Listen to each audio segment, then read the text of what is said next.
If your organization works in regulated industries like government, defense, healthcare, or financial services, chances are you've heard of FIPS 140. Today, we're taking a deep dive into FIPS 140/3 validation, often the invisible gatekeeper to entering these markets and meeting the highest standards of security assurance. But what is FIPS 140-3 and what does that validation process look like? When should you start thinking about it, and how do you build for it without compromising performance or agility? I'm Zena, a tech writer at Espacio Media Incubator, writing about all things AI and more. Joining me today are Matthew Appler and Peter Hess. Matt is the CEO and co-founder of CoreSec, where he defines the company's strategic vision and oversees day-to-day operations. With over 27 years of experience in cybersecurity and compliance, Matthew has led efforts to secure and validate a wide range of technology products, including database systems, firewalls, cryptographic accelerators, and smart cards. Peter is EVP and partner at 10 Pearls, where he oversees global delivery and compliance across the organization. Peter focuses on embedding security and governance into digital transform initiatives across industries, and he has over 25 years of experience in technology. Peter has consistently delivered innovative solutions that balance technical integrity, security, and usability. Before we dive in, let's clear up one of the biggest misconceptions. Many assume FIPS validation requires validation of an entire product or system, but in reality, it's actually scoped. You define a cryptographic boundary, essentially the parts of your system that contain cryptography, those that are responsible for handling sensitive data, and that's what gets validated. Now, the first question I have is for you, Matt, following that context.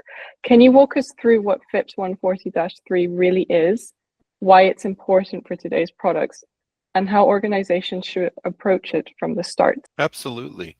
So the standard itself specifies the engineering requirements for cryptography for all products sold to the US and Canadian governments. FIPS is a conformance standard, so it specifies sort of minimum requirements for products that are utilizing cryptography. One of the biggest misconceptions we get is that FIPS does not demand that you use cryptography for any given purpose. It simply says that if you're going to use cryptography, it must be done inside a FIPS validated cryptographic module. Overall, organizations who are building products that utilize cryptography, the best thing they could do is to have a plan, some type of cryptographic plan for their products. Many times products evolve organically over time, and they've chosen cryptography as it was available based on the skill sets of the people building the product. But even if you're not pursuing a validation from the start, having a plan and having an organized approach to your use of cryptography will make everything easier later on. And just on that note, which is actually around my second question, what are some architecture choices that commonly create issues during the FIPS 140-3 validation? Sure. The two biggest issues that come up for us as we look at products is that of testability and cryptographic algorithm flexibility. So testability, FIPS 140, no matter how you go through the program, mandates that certain things are in fact testable by a testing lab or by the product itself. So this may mean at design time or at laboratory testing time, or when the product starts up, that you have to test to make sure cryptographic algorithms or random number generator are operating correctly so that we get the services that we are interested in from them. It can be very, very hard with products where cryptography is embedded at a very deep level for those features to be testable, just because that was never contemplated when the product was designed.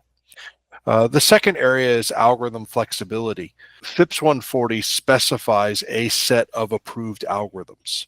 And so that means that there are algorithms that are not approved. And so that list is set. However, even if you chose approved algorithms today, that list changes over time. So obviously one of the biggest areas in cryptography today is post-quantum crypto, and those algorithms are starting to be standardized, and over time new algorithms will be acceptable, and algorithms that are acceptable today will be deprecated and no longer used. And so making sure you have flexibility in your product for algorithms to change as this happens is something that can be done a lot easier on the architecture side than once a product's been fully implemented.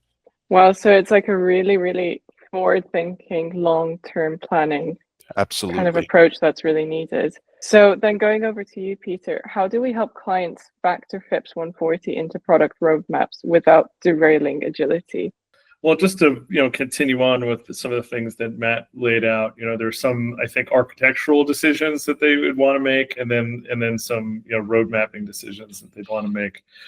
First off would be to make sure that you're really centralizing your cryptographic functions within your software, rather than having it be distributed across different modules, different components of the system. So you have this one place you can draw that boundary around, right? And be able to really understand and test it.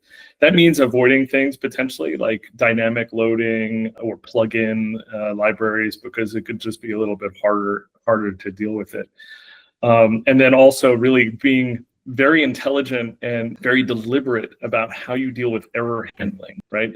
Making sure that there's strict sort of control modules and pathways where every time an error occurs or something out of the ordinary occurs, you have a pathway that's going to go through, because again, that's going to be an important part of when you go through the testing. Now, when we think about the roadmap, again, I think a big thing is to help demystify FIPS to the organization that's understanding it, so that they can really understand this is not necessarily a big monolithic effort that we have to pause everything and deal with FIPS. Instead, you could look at it as a more modular approach, where maybe we start, again, if you built around a core of cryptography, start at that core and work your way outward. That allows the organization to feel like they're making some forward progress, along the way, and get towards that compliance.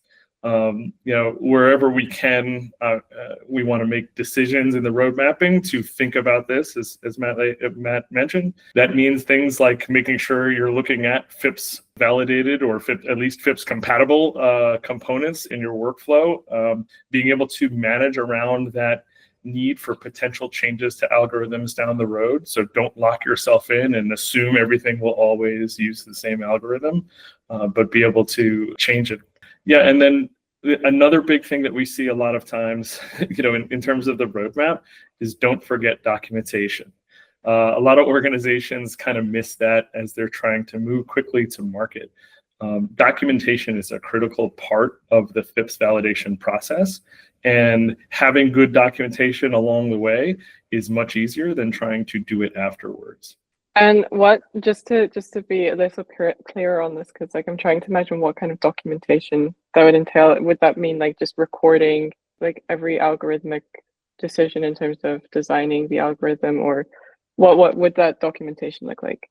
So I'll give a little bit, maybe Matt can add on to it, but it's even as low level as code comments, source code comments, because source code is reviewed as part of the FIPS validation process. But then you want documentation around the modules, documentation around really everything in and out of that cryptographic boundary. Matt, you can weigh in on the specific documentation artifacts that are required as part of the validation process too. There are several that are required specifically to be developed for FIPS 140, but there are many that are not necessarily specific FIPS 140 documents, but the documentation would be very beneficial to exist when going through validation. If you think about the, sort of going through a validation, a testing laboratory has to be able to understand how the product utilizes cryptography and have some level of confidence that it does it correctly and as it was intended. That is extremely difficult if you're looking at a product with millions of lines of source code and little or no documentation. And that is unfortunately very common. So it's very hard to know even what the intent was, much less what's happening. Whereas if we've documented, we can at least look at it and say the developer has intended to use cryptography in a good, proper manner, and we can make a determination if that meets the requirements. So there is a light at the end of the long documentation tunnel. So I'm just thinking, it sounds, obviously with these programs, especially when you're, developing algorithms or working with so much data, just the sheer amount of information that's at companies' hands, it would seem like a very daunting undertaking to say like everything needs to be documented properly. There's checks and balances in place, but fortunately, there is a clear-cut process to this Absolutely. validation. What's an example, Peter, of a product architecture you've helped evolve to meet FIPS or other regulatory standards? Earlier, Matt said something about a lot of products that develop organically, and the one that comes to mind is one that actually, is a common software tool that most people that are viewing this will have heard of, if not used themselves. Definitely was developed organically over time, looking to add new features to capture new market share, but not really with the mind towards FIPS validation or FIPS compliance even, as part of their process. When we started working with them, they had something like 36 different parts of their software which used cryptography, and almost none of them used the same crypto library. They may use the same library, calling it differently. They may use different libraries. There were at least 5 or 6 different libraries, and then multiple versions of some of those libraries. So it was very scattershot across what they had done. So the first thing we did to help them was to really identify all of those uses of cryptography throughout their software, and then develop really a single hardened microservice that could be called by any of those instances from anywhere in the code. Now, within that, again, because they had not planned for algorithm changes and the need to potentially use different algorithms over time, some of the algorithms that they used and some of the ways in which their software had been used by their clients used non-FIPS compliant algorithms. So we had to build into the software sort of this a switch, like a traffic cop almost, that either is going to operate that microservice in FIPS mode or not in FIPS mode, so that those that have not used FIPS compliant algorithms, they can continue to work. They're not going to have an impact. But those that do want to work in a FIPS way, they can move that lever over towards the FIPS module and only call that way. Once we accomplished that, we really isolated that FIPS boundary to make sure we could do all of the self-testing and all of the documentation that we needed to. We leveraged an already validated FIPS compliant or a FIPS validated module to call for FIPS algorithm efforts, and then used one specific module for the non-FIPS, and help them again make sure that there was no impact to existing users, but also have a pathway to work with within FIPS compliance. As they went through the testing process with the laboratory, we also helped them with automated testing as well, both in terms of FIPS and non-FIPS, just to get better code compliance, better automated testing in their own source code. It's really nice to hear that there's that, that flexibility, particularly considering that FIPS is for federal purposes, like when you're dealing with the US government. So it's interesting because I know, for instance, that, and I think this is also another misunderstanding around the whole FIPS validation, that it's only for within the US, but actually any company from around the world can do it if they plan on selling or servicing a product to the US government. That's the correct understanding of it, right? Absolutely. Well, and even some industries and private companies are also require FIPS validation if they're looking to buy things. So as Matt mentioned, a lot of banks or other financial institutions are requiring that in their own purchasing efforts. Healthcare organizations as well, I've seen put those specifically in the RFPs and requirements for when they're looking to buy new products.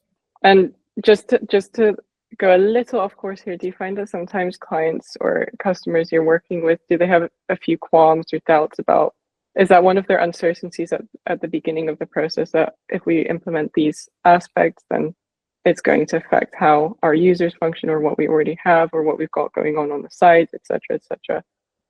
Absolutely. There's not, unlike sort of other areas of regulation, the requirements for FIPS 140 are not universally accepted amongst all industries. So although they are requirements for certain, subsets of the information security industry, for lack of a better term, we don't have sort of universal agreement. So there's always concern that implementing those FIPS conformance changes will mean that they are no longer able to service other segments of their customer base. Typically, that's not entirely true. There's ways to address that, but that's almost always a concern. Very, very interesting. And we could go into a much deeper dive around that, but I'll move on to the next question, which is actually for you, Matt. What are common performance concerns or general concerns when enforcing FIPS cryptography? There are many different types of products that go through FIPS 140. If it's a product that's running on a large Linux appliance, there probably are very few performance concerns, right? We have a lot of CPU and a lot of memory available to us today. But if we're working in a small memory environment or a lightweight CPU or a microcontroller where computing cycles or storage are extremely limited, now performance becomes a major concern as it relates to FIPS. And there are a couple of areas. So, as I mentioned previously, testability is a big deal. So FIPS requires certain tests to be run at startup or during operation. Those take memory and those take cycles, and that can become a problem for devices that are already running very close to their limits as to what they're capable of. There are, however, strategies to deal with it. There is a lot of flexibility in FIPS. There are areas that are not, but there are a lot of areas of flexibility, but you will not see that specified in the standard. So the standard won't tell you, hey, there's a lot of ways to deal with this particular issue. The standard will just say you have to do this. And so it's more, a little bit of industry knowledge and some paths that have been walked by vendors before that kind of demonstrate how to address that. But certainly anytime there's small memory or limited CPU, performance is a major issue.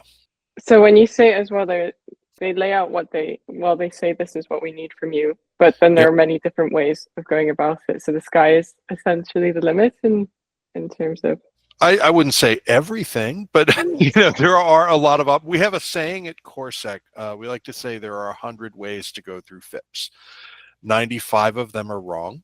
And while that sounds daunting, that means there are 5 right paths. And those 5 right paths have differences that may be differences in performance or differences in how the requirements apply to a product. And so being able to evaluate a product and figure out the 5 right ways it could go through FIPS can be very critical to making sort of those good choices to balance how performance is going to work versus testability and validation.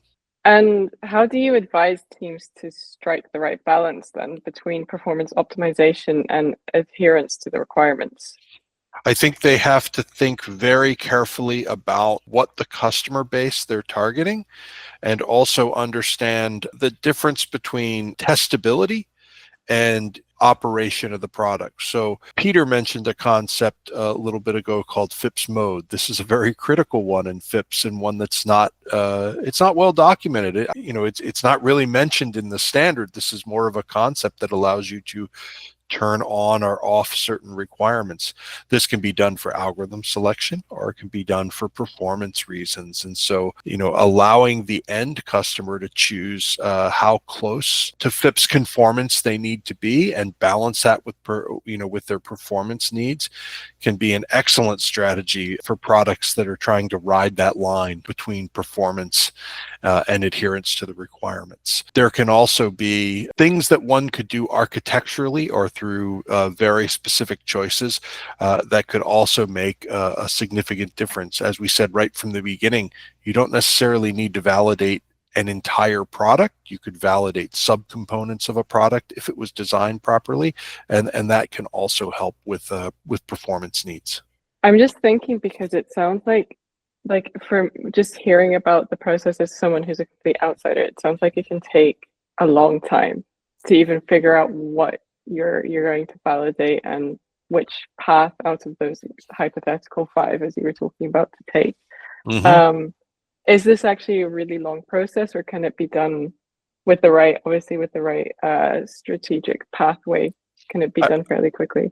I think it can be done fairly quickly. It's not that it's long, but it's perhaps the most important part of the entire validation. So I don't know, I kind of equate it to if we were going to run a race, I did it without paying attention to which direction we were supposed to be going.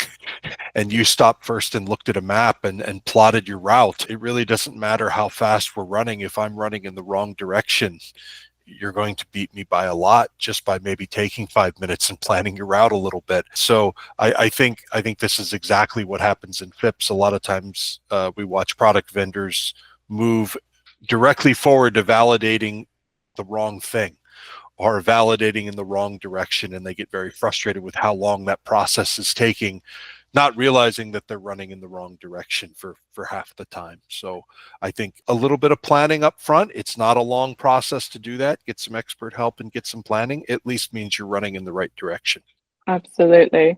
And then Peter, for you, what real world performance trade-offs have you encountered while building systems to meet these requirements? A lot of the things that Matt already mentioned in terms of, especially where you're limited in CPU or memory or something like that, it's that trade-off between performance and assurance, right? Sometimes the FIPS, if you're operating in FIPS mode or using a FIPS certified library, it probably doesn't, for example, leverage the hardware acceleration that may be enabled on a modern GPU or something like that, which can then introduce some latency into your process. Hopefully that's not too big of a problem. It can be overcome, but if you're in certain situations, it might be harder. Second thing, again, is based on those algorithms. There are faster algorithms than the ones that are used by, that are validatable in FIPS. And so you're choosing at that point to use a slower potentially algorithm, which can make your performance suffer a little bit. And then another thing we see is maybe some friction in between when you're running in your FIPS mode. Again, that process of the self-testing or that process of even starting up in a FIPS mode may break your integration testing, your CI/CD environment if it's not properly set up, because it may time out or things like that, because it's not expecting these things that might take a little bit more time. So it's important to really think about these things and plan for them. That's all. Nothing here is not achievable. It just needs to be planned for. But also in the realm of performance, I also want to mention sort of product velocity, right? And product performance, product team performance. We have to think about the performance of your development team and your performance of the product in the market as well. Sometimes organizations start to look at FIPS compliance, FIPS validation, and it derails their progress of their product. So rather than continuing to develop new features and gain new market share and collect market share from their competitors, they're spending too much time just focused in on FIPS because they don't really understand it. As Matt said, they're running in the wrong direction. And what they're doing is distracting their core product team with something they don't understand and are not really good at.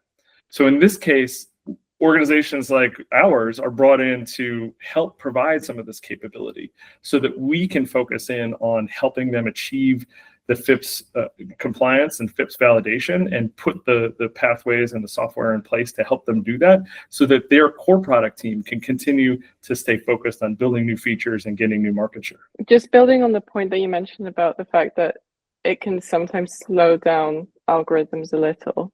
Do you find that there's resistance to that when that's flagged to companies?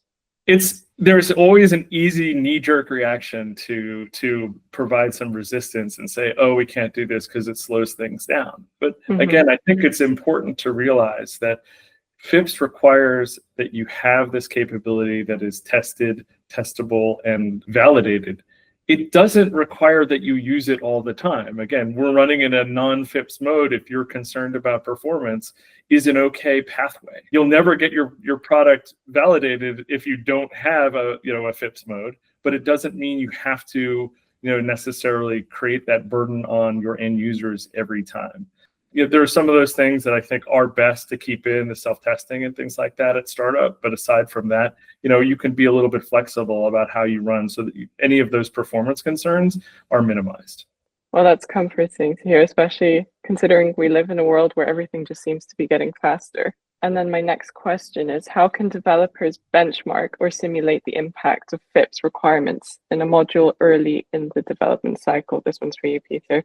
Making sure if the component you're using requires something at the operating system level in order to operate correctly. Linux has a lot of this where they may, where you may require that the Linux kernel run in its own sort of high security mode in order to enable FIPS mode to work in their algorithms. So making sure you're doing that and benchmarking yourself against the FIPS compatible OS rather than just the fastest version of that OS. You're benchmarking against the right things. You're not saying, oh, all of this stuff changed. It's just the change made by your FIPS software specifically. Benchmark early, benchmark often as you make changes, as you make adjustments, do your performance testing, make sure you understand the impacts of the things that you have done so that you can then go back and say, no, this seems like it's too big of a change. This thing doubled the amount of time it takes to start up. Okay, that's fine. No, it took 50 times longer to start up. This is probably an issue. Let's go back and check this out and make sure we're not calling our self-test from within our self-test or something crazy like that. Another thing, just, if you're thinking about using cryptography, think about using a validated cryptographic library from the very beginning, rather than trying to build something yourself or just grabbing whatever is convenient. Use something that is FIPS validated. There are paid and open source modules that exist that are FIPS validated, or at least in some various state of validation. And you can look at those and benchmark their performance directly and make sure that you're seeing the impact or lack of impact that you hope. The last thing I would look to benchmark around, and I mentioned this earlier, was around error handling. FIPS has a lot of requirements around handling of errors and tamper conditions and the reaction to those. So developers need to make sure that their test harnesses are testing those failure cases, testing them appropriately. It's outputting the right outputs and documented those self-tests. The zeroization of keys, if something were to happen in a level 3 or greater module, as well as something that you need to think about. And when people or teams, companies like yours are involved, you're able to help them identify those aspects of the error handling, figure out which cryptographic library they should be using. So you're able to point them in the right direction. Say, hold on a second, this isn't. You're gonna have major hurdles further down the road. Yeah, exactly. We want to look and simulate those tests, those error cases. We'll do static analysis of the source code to try to understand what operations are calling anything cryptographically, so that we can then kind of drill down into those and make sure there's nothing we didn't expect occurring in the code. Wow, so it sounds like you get really down in the weeds with all the data. Oh my gosh, I'm not a numbers person, so I'm just thinking about all this data, and especially when it's dealing with cryptography, the sheer complexity of it. And of course, one golden rule about data is always having foresight with it. Models only work as well as they're designed from the very foundation. So you guys are going right into the very beginnings, the very core of it all, to make sure that things are valid. Great. My next question is for you, Matt. What does the FIPS validation process typically look like from a DevOps standpoint? So if we take the validation process, we typically break it up into 3 segments. And so the first segment is building a compliant product. The second is laboratory testing. And the third is a government review process. For DevOps, we would like the most significant impact to be on the front end when we're building a compliant product. So if we're running in the right direction and we've done the right things, that will be the most significant time in that products. I'll say products typically, I want to say all, because that probably really is true, require some changes to meet FIPS 140 if they've never done it before. There are just certain specific requirements that if you did not build your product to be FIPS validated, you would not have stumbled accidentally into a FIPS compliant product. It doesn't work that way. And so there will be some impact on DevOps. Obviously, you'd like to choose a path that minimizes some of that impact as you move forward. The part that we try to avoid is having DevOps impacted significantly in that second phase during laboratory testing. And this is when perhaps you've run in the wrong direction and you've done some of the wrong things, and now you have rework. And so now you're trying to fix problems that you've left to be discovered later. You really, really would like to get it right the first time, or as right as could be humanly expected to be possible. Hence that initial planning session of which direction do you want to head is crucial. However, I'm going to then say the exact opposite. You also have to plan for the fact that FIPS changes over time. FIPS 140 is not a single standard that never changes. Obviously, technology is changing and our understanding of security is changing.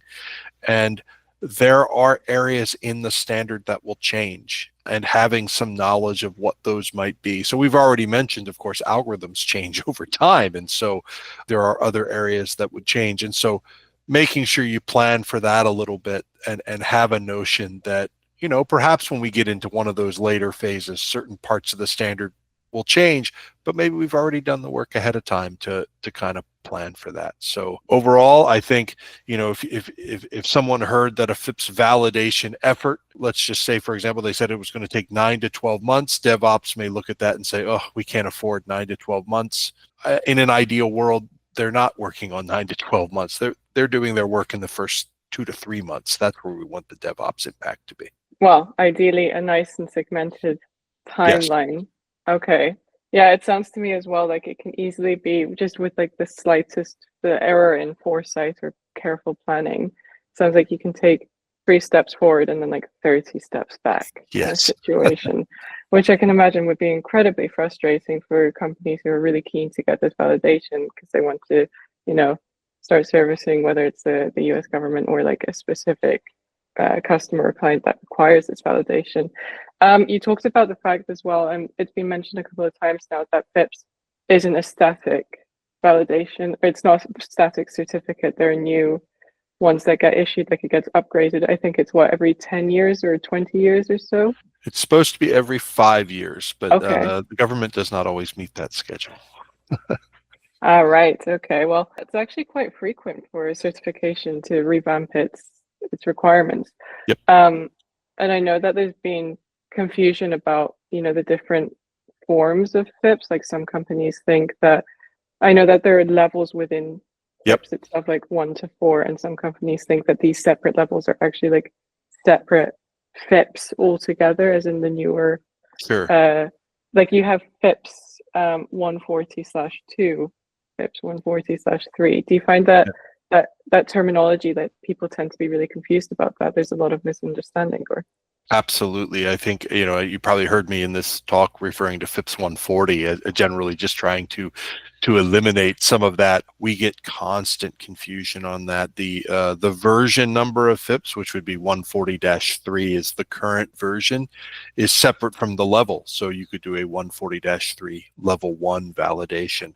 But we absolutely get customers that will contact us and say, no, we need FIPS 140-1. That standard expired in the year 2000. It's long since gone.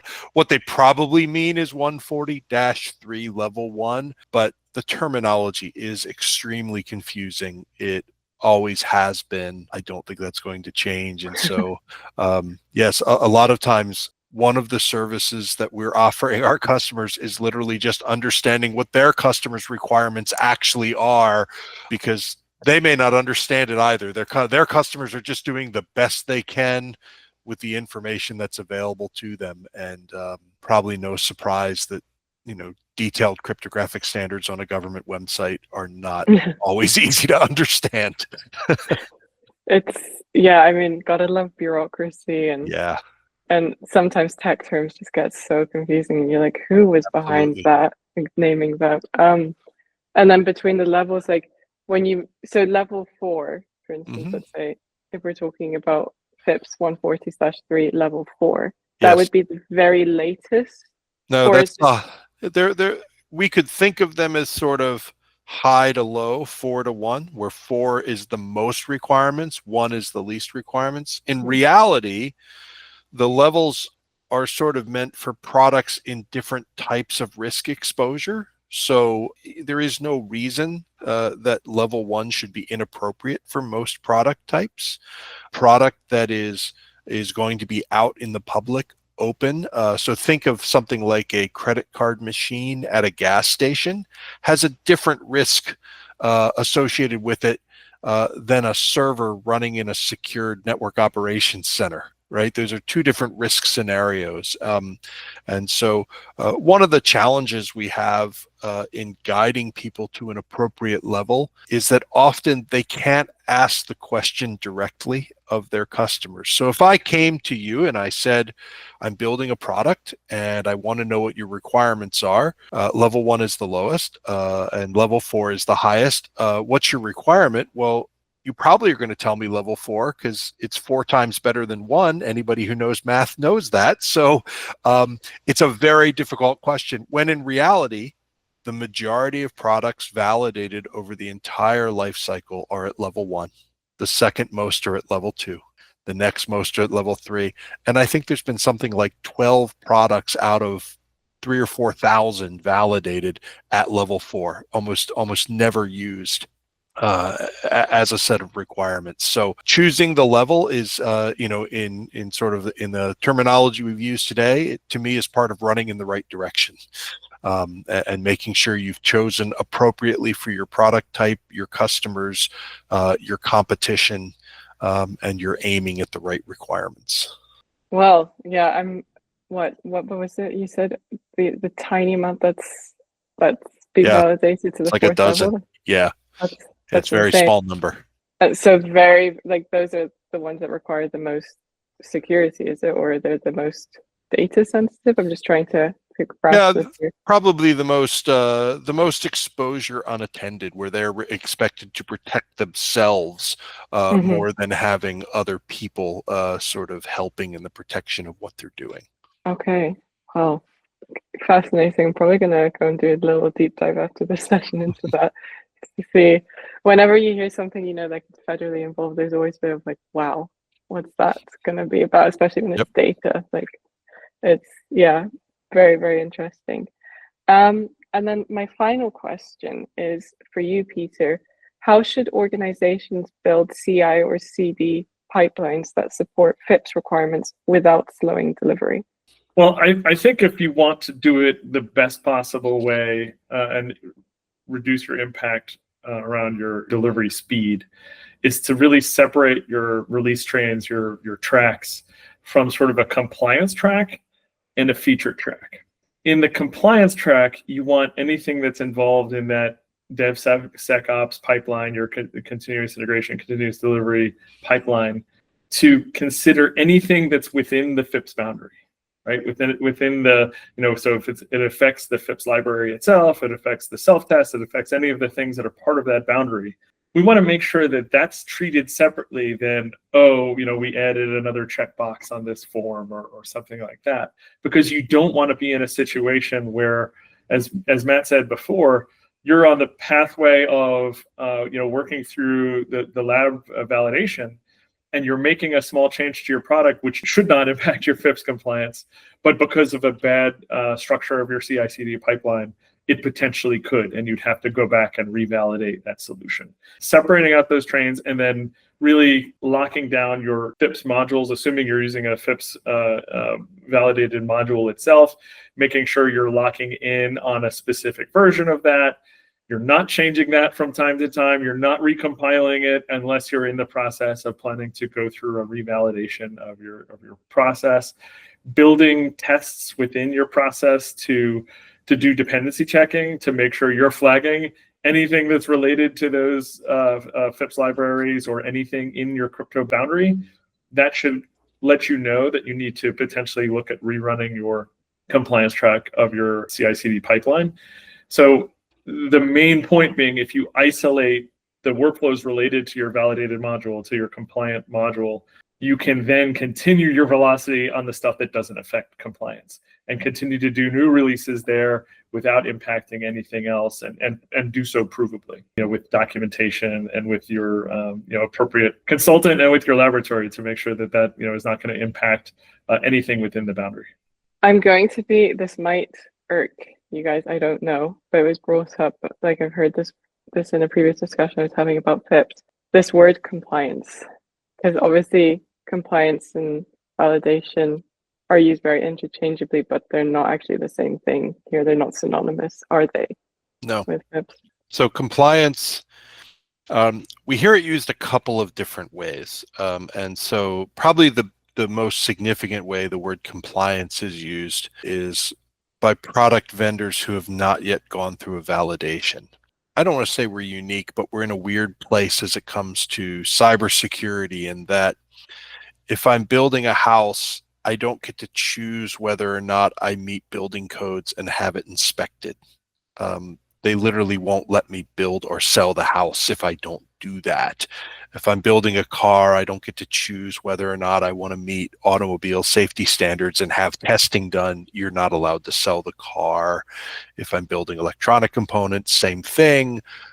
But for cybersecurity products, we are allowed to build and sell them, and the testing is only necessary for certain customer types, right? So it puts product vendors in a very difficult position that they need enough return on investment to expend the money to go through a validation effort.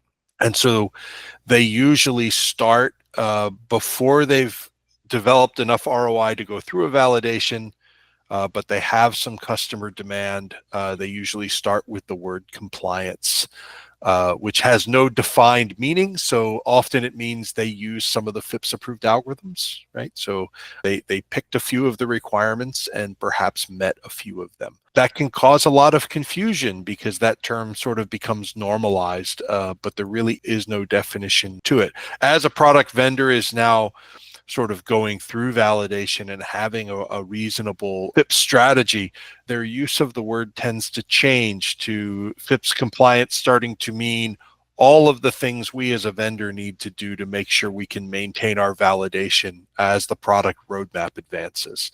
And so you'll see their use of the term morph depending on where they are in the FIPS process, from avoiding it, participating in it, and then trying to maintain it.